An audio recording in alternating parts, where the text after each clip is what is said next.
25일 토요일 민수기 10장 11절에서 36절입니다.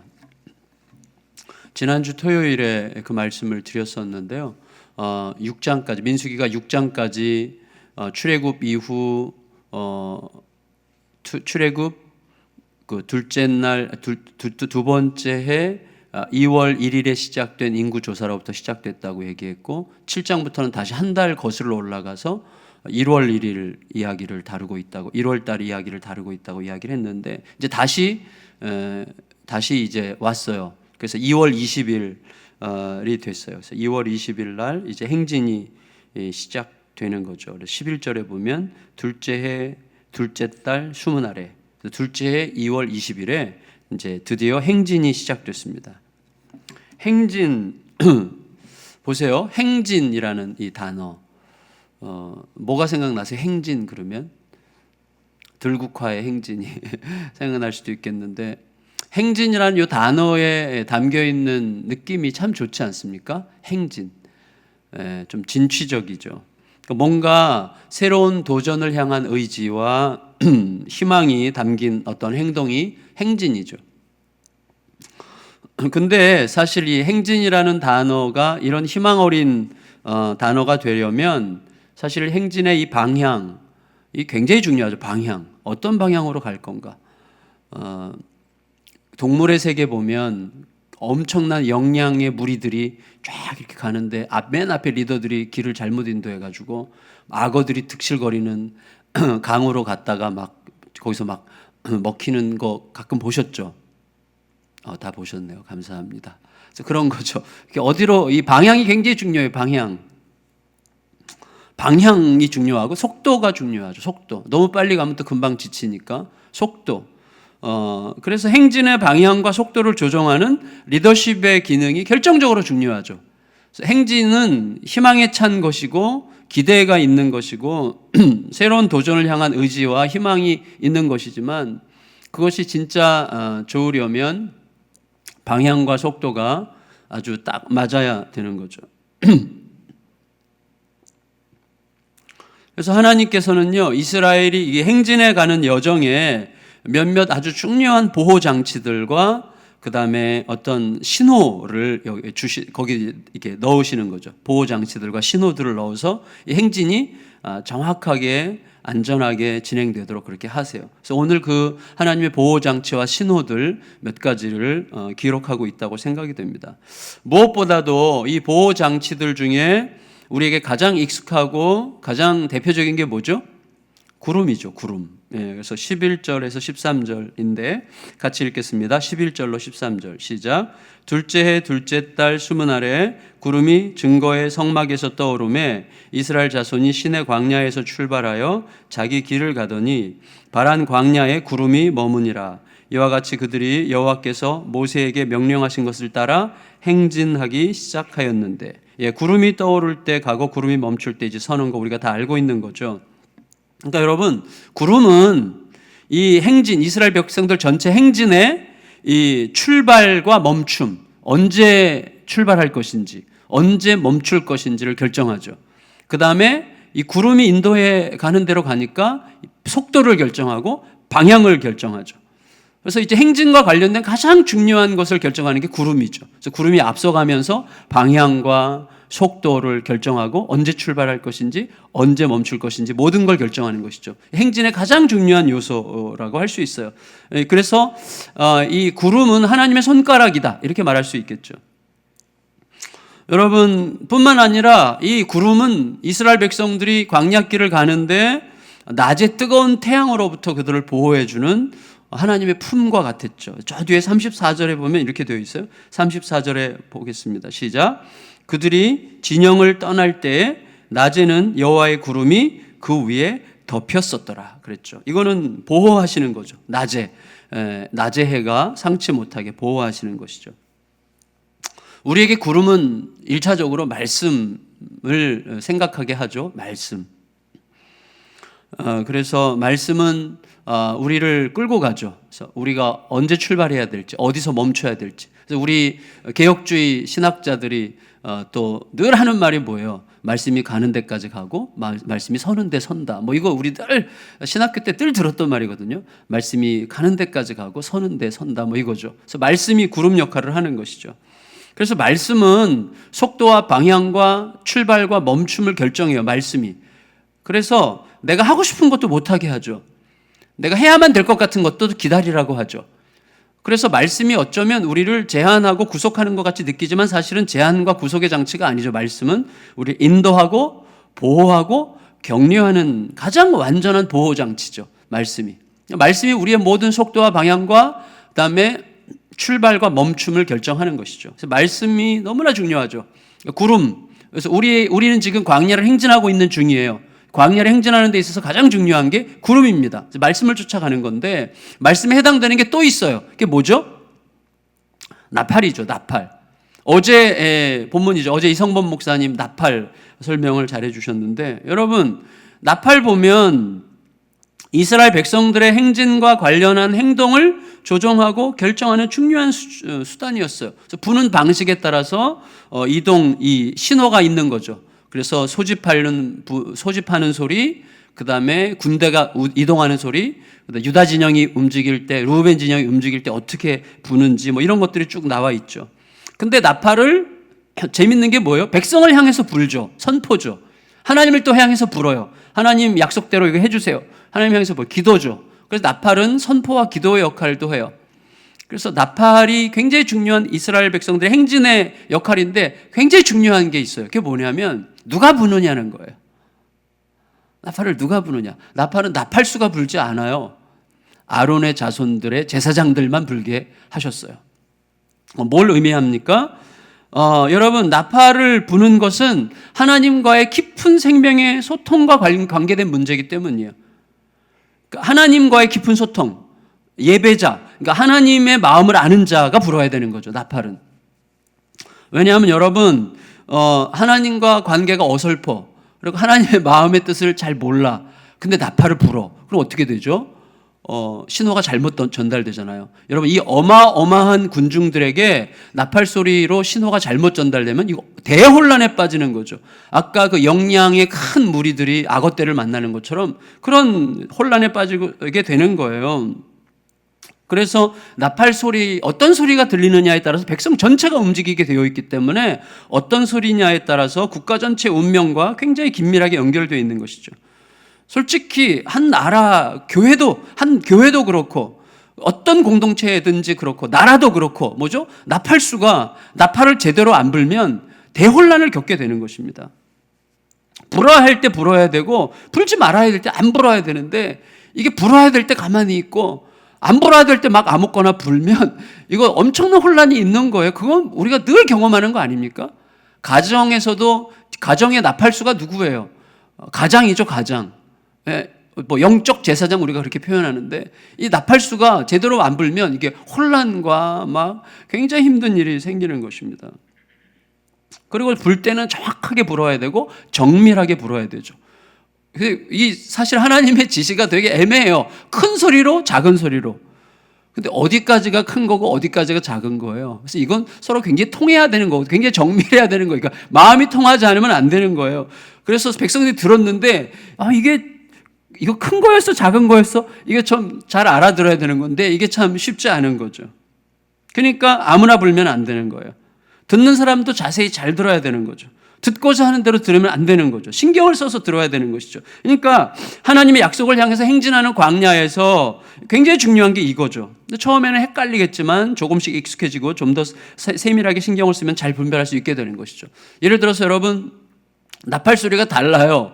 그래서 예를 들어서 예수양남교회 처음 오는 분들이 이게 뭐지? 이 교회가 지금 추구하는 게 뭐지? 이게 헷갈리는 거예요. 그래서 이렇게 하다가 이 나팔 소리는 아닌 것 같아. 그런 분들이 이제 가시고 이 나팔 소리가 좀 들리는데 조금씩 들리기 시작. 이거 나팔 소리 맞는 것 같은데. 뭐 이러면서 이제 가는 분들은 또 이제 같이 가고 이렇게 하는 것이죠. 그래서 이제 신경을 쓰고 자세히 들으면 이제 분별할 수 있게 되는 것이죠. 그래서 나팔을 불고 나팔 소리를 듣는 것은 결국 뭐예요?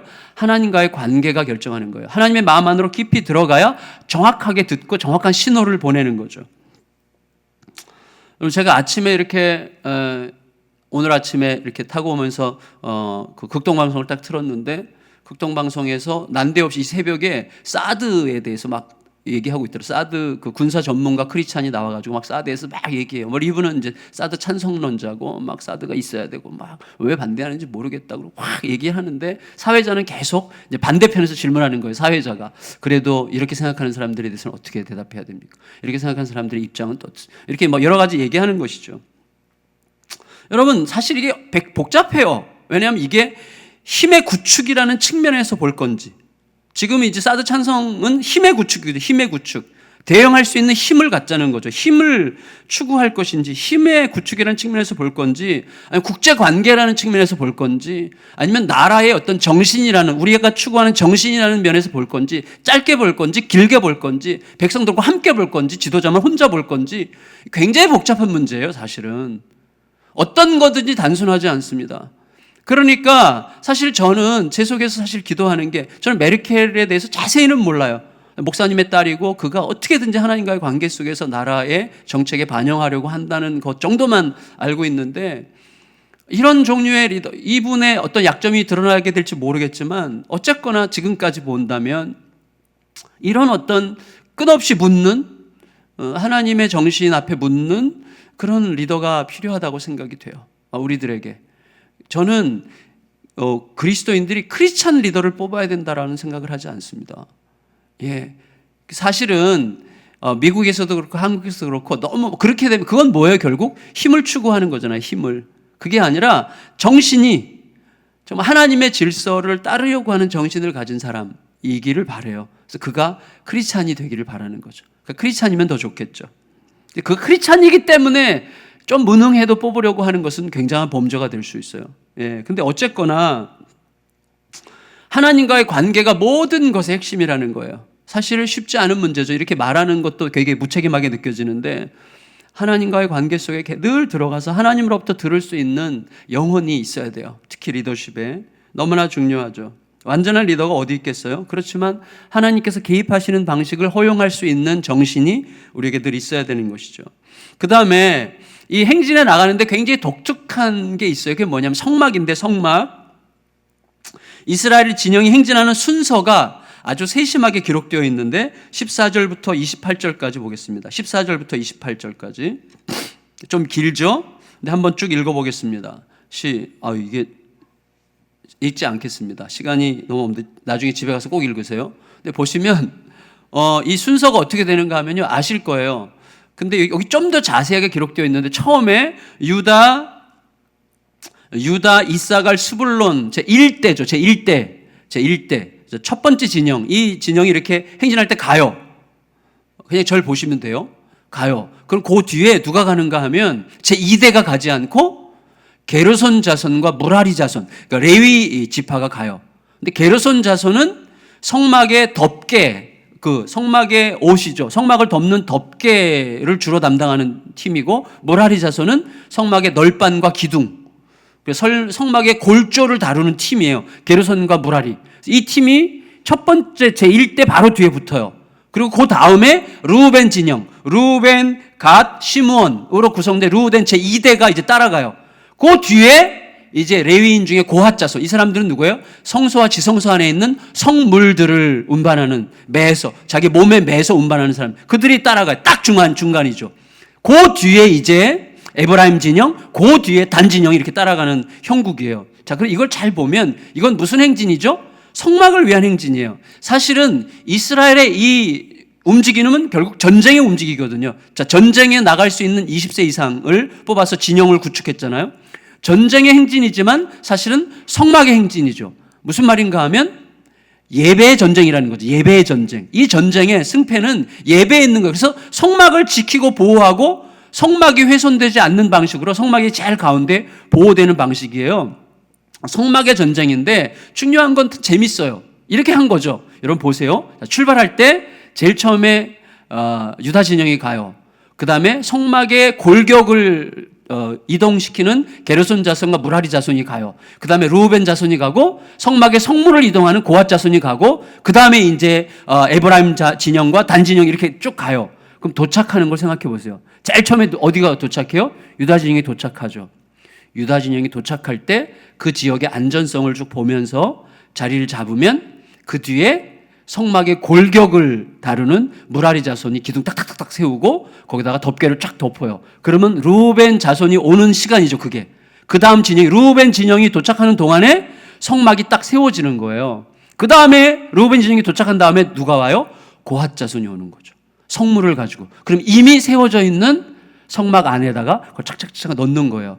그리고 근데 이 맨 뒤에 에브라임 진영과 단 진영은 성막을 뒤를 더 보호하는 거죠. 앞보다. 앞을 보면서 가지만 뒤를 더 보호하는 형국이죠. 그렇게 하면서 어떻게 해요? 이스라엘 백성들이 진영에 딱 도착했을 때는 이미 성막이 완성되어 있는 형태가 되는 방식으로 이동하시는 것이죠. 하나님께서 아주 섬세하게 그런 장치를 해두신 것이죠. 그래서 하나님께서 이스라엘 백성들을 그렇게 예배적 공동체로 보호해 가시는 장치를 행진의 과정에도 심어 놓으신 것이죠. 그 다음에는 오늘 본문에 또 다뤄지고 있는 게 초청이에요. 초청. 29절에서 32절인데요. 29절 읽겠습니다. 29절 시작. 모세가 모세의 장인 미디안 사람 루엘의 아들 호밥에게 이르되 여호와께서 주마하신 곳으로 우리가 행진하나니 우리와 동행하자. 그리하면 선대하리라. 여호와께서 이스라엘에게 복을 내리리라 하셨느니라. 31절 32절도 읽겠습니다. 시작. 모세가 이르되 청하건대 우리를 떠나지 마소서. 당신은 우리가 광야에서 어떻게 진칠지를 아나니 우리의 눈이 되리이다. 우리와 동행하면 여호와께서 우리에게 복을 내리시는 대로 우리도 당신에게. 여러분, 자, 모세가 자기 처남, 자기의 처가죠. 처가의 처남인 호밥에게 광야길에 동행해 줄 것을 요청합니다. 모세 성격상 인간적 의리 때문에 그렇게 했을 거라고 생각하기는 어려워요. 하나님의 뜻을 따라. 여기 지금 민수기에서 가장 많이 나오는 게 뭐예요? 여호와께서 명하신 대로 행하였더라요. 그래서 모세가 하나님께서 그거를 뜻하신다고 생각했기 때문에 이제 호밥에게 요청을 한 거죠. 자기 처남 호밥에게. 그래서 1차적인 의도가 뭐냐면 아무래도 광야길을 누구보다 잘 알고 있죠. 호밥은 광야 출신이니까 광야길을 누구보다 잘 알고 있는 호밥이 이스라엘의 눈이 되어주기를 기대하는 거였어요. 그래서 조금 아까 이거죠. 우리의 눈이 되리이다 이렇게 얘기했죠. 근데 여러분, 하나님께서는 이스라엘의 광야 행진길에 눈을 하나 달아주고 싶으셨어요. 그래서 이제 호밥을 초청하시는 것이죠. 그렇지만 사실은 좀 더 따지고 보면 하나님께서 호밥의 도움이 필요한 건 아니죠. 그렇죠. 하나님은 호밥의 도움이 없어도 광야길을 얼마든지 인도하실 수 있는 분이시잖아요. 그러니까 궁극적으로는 뭐냐면 모세가 처남 호밥에게 요청한 그 요청은 호밥의 도움에 대한 요청이라기보다는 하나님의 약속에 합류하라는 초청이었어요. 이게 굉장히 중요해요. 그래서 여기에 하나님께서 우리와 함께 하시고 하나님께서 이스라엘에게 복을 주실 건데 너가 그 복에 함께 참여하면 좋겠다는 말을 모세가 계속 하는 거예요. 자, 우리가 이렇게 정리하면 좋을 것 같아요. 뭐냐면 우리에게 하나님의 나라를 위해서 섬기라고 요청하는 하나님의 말씀은 우리의 도움이 필요해서가 아니라 우리를 하나님의 약속의 성취에 참여시키려고 하는 하나님의 초청이에요. 그래서 많은 경우에 우리들이 물론 이제 목회자들이 성도들에게 이것 좀 하시면 좋겠어요. 저것 좀 하시면 초청할 때 목사들이 막 기도 많이 하고 기도 속에 주님께서 저 권 집사를 지켜라. 그리고 아멘, 권 집사님 이거 하시면 이렇게 하는 경우는 많지 않다고 생각합니다. 솔직히. 그렇지만 내가 기도 많이 해봤는데요. 이렇게 말할 때 솔직히 찔려요. 마음속에. 기도 많이 안 해봤어요. 그냥 딱 보니까 저 사람이 잘할 것 같아서 이렇게 하는 거지. 막 그 사람을 위해서 막 밤새 기도하고 예수님께 12제자 부르시듯이 막 기도해서 집사 이거 해주시면 참 그게 주님의 뜻인 것 같은데 이렇게 말은 그딴 식으로 하지만 사실은 아닌 경우들도 있어요. 그런데 그렇다고 대충 하는 건 아니죠. 심사숙고하고 저분에게 저런 은사가 있는 것 같다라고 할 때 그거는 그 순간의 선택이 아니라 이전부터 계속 보아온 거죠. 기도하는 마음으로 보아온 거잖아요. 그래서 이제 어떤 그 사람을 이용해 먹으려고 하는 게 아니라 이분이 이걸 하면 참 좋겠다는 생각에서 섬기려고 할 때 그것은 당신의 에너지를 소모하고 그다음에 당신이 헌신하고 희생하고 시간도 쓰고 물질도 쓰고 막 이렇게 하라는 어떤 그런 도움의 요청이라기보다는 궁극적으로는 하나님의 약속에 대한 초청이에요. 진짜로. 이건 진짜 느끼게 돼요. 왜냐하면 하나님께 제 마음에 어떤 부담을 주셔가지고 어떤 어려운 상황 속에, 복잡한 상황 속에, 애매한 상황 속에 기꺼이 뛰어들어가서 내 에너지를 소모하고 힘을 소모하고 막 시간도 아까운데 시간 막 써야 되고 돈 써야 되고 막 신경 써야 되고 하는 일들이 있단 말이에요. 이거 안 해도 아무 상관이 없는 거예요. 안 해도 내가 구원받는 일이 아무 상관이 없어요. 안 해도 무슨 내가 뭐 특별히 욕먹을 거 없어요. 그렇지만 하나님의 부르심이 있는 거예요. 내가 해. 그러면 때로는 불평이 돼요. 왜 내가 이렇게 여기다 괜히 관여해서 에너지도 쏟고 힘도 쏟고 막 신경 써야 되고 왜 이렇게 시간도 없는데 이래야 되나? 라는 생각이 들 때도 있지만 가만히 생각해 보면 그것 때문에 얻게 된 이 하나님의 은혜가 말할 수 없이 큰 거죠. 그래서 하나님의 요청은 그런 식으로 우리에게 오는 것이죠. 따라서 호밥에 대한 하나님의 요청이 모세가 순종하는 방식으로 되는 요청이었다면 이거는 아브라함을 부르시는 것과 똑같아요. 지금 하나님께서 아브라함을 부르실 때 아브라함에게 뭐라 그러셨어요? 너의 본토 친척 아비집을 떠나서 오라 그랬잖아요. 근데 호밥이 모세의 요청을 받았을 때 호밥의 대답이 다 똑같아요. 호밥이 이렇게 대답하죠. 30절에 보면 30절 읽겠습니다. 시작. 호밥이 그에게 이르되 나는 가지 아니하고 내 고향 친척에게로 가리라 그랬어요. 나는 내 고향 친척이 있는 곳이 좋아요. 나는 당신들 따라가지 않겠습니다. 그랬을 때 모세가 다시 한번 호밥을 충동하죠. 호밥을 도전하고 자극하죠. 호밥이 어떻게 됐을까? 오늘 본문에는 안 나와 있지만 나중에 사사기나 사무엘서에 보면 호밥과 그의 후손들, 겐 족속인데 이 겐 족속이 유다 진영과 함께 있어요. 이들이 이스라엘 속에 계속 오랫동안 편입돼서 이스라엘의 백성 일부가 되었어요. 나중에 이스라엘이 영적 대혼란기를 겪을 때 그때 경건한 공동체로 끝까지 남았던 족속 중에 대표적인 족속이 제가 되게 좋아하는 족속이에요. 그 갑자가 들어가기 때문에 레갑 족속이라고 있어요. 레갑 족속. 레갑 족속이라고 이스라엘 백성들 하나님께서 굉장히 사랑하셨던 족속인데요. 레갑 족속이 겐 족속의 자손이에요.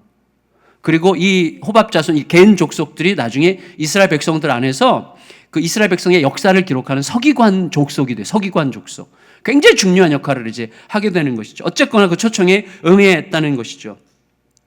호밥과 겐 족속에 대한 하나님의 요청은 헌신과 봉사라고 하는 얼굴을 가진 약속과 보호의 초청이었다는 거. 꼭 우리가 기억해야 됩니다. 헌신과 봉사라는 얼굴을 하고 있지만 사실은 하나님의 약속과 보호의 품을 향한 초청이라는 것을 꼭 기억해야 됩니다. 이게 이제 행진의 과정에 있었어요. 그러니까 행진의 과정에 수없이 많은 초청들이 있었겠죠. 너 이것 좀 하면 좋겠다. 너 저것 좀 하면 좋겠다. 초청이 있었겠죠. 그 모든 것들은 하나님의 약속을 향한 초대라는 사실을 기억할 필요가 있겠고 마지막으로 하나님께서 이 행진의 과정에서 굉장히 중요하게 여기에 심어 놓으신 게 기도였어요. 기도. 시내산을 떠나서 이제 그 이스라엘 백성들이 행진할 때 언약궤가 앞장서 갔다고 그랬는데 사실은 언약궤는 각 정중앙에 있어야 돼요. 정중앙에. 근데 어떤 때는요. 이스라엘 백성들이 행진할 때 인도하는 중요한 매개체가 구름이기도 하고 나팔소리이기도 하고 그다음에 출애굽기에 보면 천사가 앞에서 하나님 주의 사자 천사가 앞서서 인도하기도 했어요. 근데 어떤 때는 언약궤가 제일 앞서 가기도 해요. 그게 언제죠? 여호수아서에서 이스라엘 백성들이 가나안 땅 건너갈 때 요단강을 건널 때 언약궤가 제일 앞서가죠. 언약궤 뒤를 따라가는 것이죠. 근데 언약궤가 하는 일이 뭐예요? 이스라엘 백성들의 쉴 곳을 찾는 거예요. 여러분 여기 33절 보세요. 33절. 이게 참 너무 아름다운 말이죠. 33절 시작. 그들이 여호와의 산에서 떠나 3일 길을 갈 때에 여호와의 언약궤가 그 3일 길에 앞서가며 그들의 쉴 곳을 찾았고. 언약궤는 하나님의 임재잖아요. 하나님은 결국 우리의 쉴 곳을 찾으시죠. 그리고 결국 그 언약궤가 이스라엘 백성 앞장서서 이스라엘 백성들의 안식처인 가나안 땅으로 앞장서서 인도에 가셨고 결국 언약궤의 성취로 오신 예수 그리스도는 우리에게 영원한 안식을 주시는 거죠. 그런데 그때 이 행진이 시작될 때 모세는 이렇게 언약궤가 떠날 때 이렇게 기도를 했어요. 35절 읽습니다. 35절 시작.